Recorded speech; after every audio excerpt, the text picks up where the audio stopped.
Hai preocupación seria nas cidades galegas, sobre todo nas cidades e nas vilas máis grandes. Hai un repunte evidente, claro, do consumo de droga e, sobre todo, aí están gañando a partida os narcopisos, as narcovivendas que xeran tanta intranquilidade entre os veciños. Sí, e ademais é un problema que ten difícil solución, porque os narcopisos son como a hidra, ese animal mitolóxico que lle cortabas unha cabeza e nacían outras dúas. Pois aquí está pasando o mesmo, en Santiago vímolo cando se exerceu presión sobre o Banco do Pobre, como apareceron moitísimos narcopisos no ensanche. É un problema que, ademais de policial, ten unha vertiente social, pero moi complicado de solucionar, e ademais repunta o consumo de heroína, aparecen consumos de sustancias novas, fentanilo escasamente, pero o crack, a cocaína fumada, que é perigosísima, eso está pasando xa nas nosas vilas. O que pasa é que estamos falando dun movimento de menudeo, non? Que supoño que isto é a clave de todo, non? Quero dicir que non son grandes cantidades de droga as que poden interceptar a unha persoa, non sei se aí está a clave de que sexa máis complicado loitar contra estas persoas, non? Que trafican coa droga. Os traficantes evidentemente intentan minimizar riscos, non acumulan moito, pero bueno, en Santiago o Banco do Pobre hoxe en día ten o título de supermercado da droga, que é o máis antigo de Galicia. En total, dis, non? Pero claro, que manexa cada quen, quero dicir, cando a policía detecta... Bueno, aí hai un clan traficante importante, hai un clan traficante importante. Ti falas dese supermercado en Santiago, que son de Pontevedra, automáticamente voume ao Bau. En Santiago da Coruña e de Ourense, cada un ten o seu barrio. Pero antes eran esas zonas nas que non ías, claro.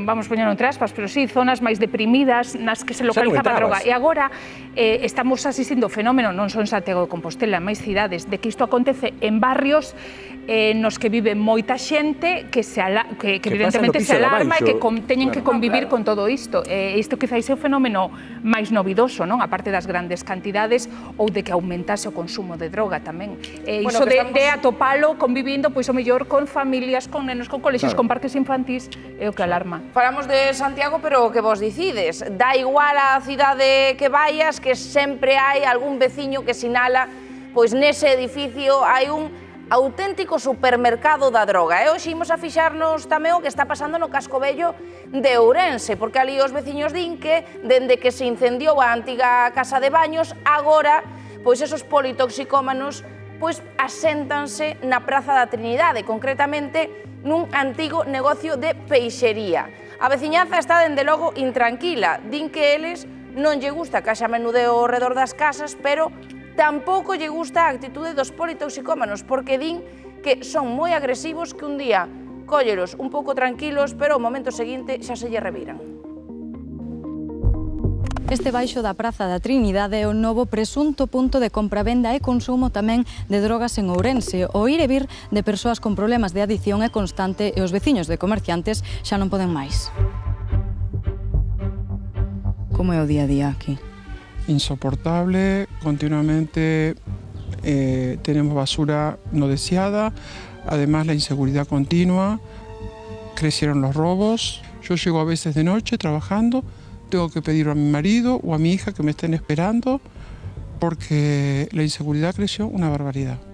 Vexo entrar e salir aí xente, ademais de que dá a impresión de que hai xente que ven a comprar, debe haber trapicheo.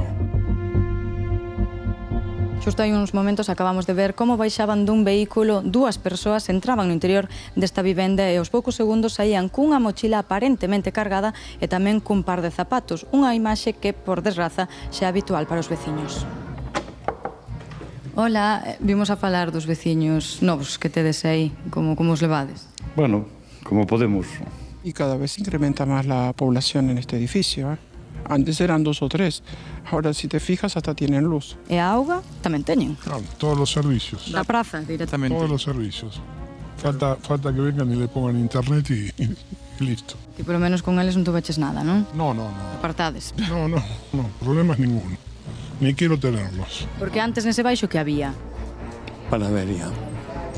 Claro, leva cantos anos Valeira? Desde o 2013 está pechada. Estas persoas cando se meteron aí máis ou menos? Hai pouco ou moito xa? Xa levan tempo. Ao principio non se notaba. Eu que viña de visita non o notaba, pero é que agora xa hai trasiego constante e dame a impresión de que trapicheo, porque hai quen ven, está esperando aí e tal, algo colle Pasan algo. e sale. Xa, non entra, sale e vaise. Vos sabedes quen é o propietario do baixo? Y ha estado la señora, ha querido poner un candado, el señor de la ferretería le ha querido vender, se lo ha vendido, pero no tiene derecho a ponerlo. En cambio ellos sí. Ellos pudieron poner el candado, pudieron poner todo. Y aparte no tienen agua, sus excrementos están todo el tiempo por acá, el agua la sacan del fondo, o sea que nosotros vivimos aterrados por ellos. Esa é a situación en Ourense, pero atentos á situación tamén en Compostela, porque dous grandes puntos de venta de droga rodean un mesmo barrio, que é o barrio de Santa Marta. Ali a veciñanza mobilizouse, pediu maior presencia policial e así foi, pero cal é o problema a raíz desto? Bueno, pois que os supermercados da droga seguen funcionando e os politoxicómanos espállanse por outros puntos da cidade. Hoxe Paula, nosa reporteira, falou con ocupantes dunha das presuntas narcocasas que os veciños denuncian como máis activa, unha da que máis molestias causa no barrio. Mesmo onte semella que morreu por sobredosis unha persoa nos arredores desa narcocasa. Vemos esa historia e comentamos. Nos levamos un ano e medio loitando para acabar con isto, polo menos no noso barrio. Os resultados foron totalmente inútiles despois de falar con todas as autoridades políticas e judiciales. Miles de jeringuillas apareceron o ano pasado, agora non aparecen miles, pero aparecen centos polas rúas, por aquí por la Carra, onde morreu este rapaz por sobredosis, ás 10 da noite de onte. Aquí ves un paseo de todo, gente que por aquí está denunciando continuamente. Hai medo? Mucho. Vostede non se atreve a ir de noite por aquí? Ay, no, Dios me librara. A veces hay peleas y viene la policía y siguen igual, no hacen nada. Levades moitos anos con este punto de trapicheo? Pasa de 30 anos, Tuvemos outro día aí, había máis coches aí. De policía? Policía moita. E que se ve? Tantas cousas que eu xa collía un pau, pero non se pode coller. Eu xa botaba de aí para sempre. Veñen vellos, mozos e xóvenes e todo. Eu moitas veces digo, Dios mío, pero que terá iso? Sobre todo, non é agradable estar vendo xente con problemas e que veñen a desesperada. Non é agradable. Volve un mogollón a heroína ás rúas. Vese, a crisis nunca trae nada bo, nin por un lado nin por outro. Hola.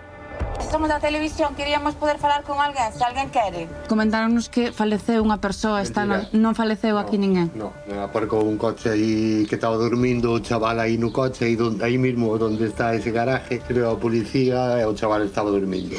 No te pa' grabadera, yo. ¿Qué muerte estamos hablando aquí? ¿Qué narco piso estamos hablando aquí? Vaya para allá, compadre, que no voy a hablar con ustedes. Vale, no. Váyanse de aquí, vengan con la verdad. Estamos na contorna do Banco do Pobre, uns 400 metros aproximadamente desa Casa das Palmeiras, e aquí indican que tamén é un punto de trapicheo de droga, onde din os veciños que se dan tamén situacións pois ben conflitivas. Esta semana levamos varios roubos en varios garaxes, maltrato ao mobiliario urbano, tanto privado como a público, e non queremos que morra máis xente con sobredosis. Vivimos nunha sociedade que parece que non pasa nada, que parece que non se estase vivindo con medo neste barrio. Entonces, unha das propostas de veciños, sobre todo de xente moi maior, a ver se abría unha posibilidade, se non actúan os medios que hai, de contratar medios privados, claro que sí.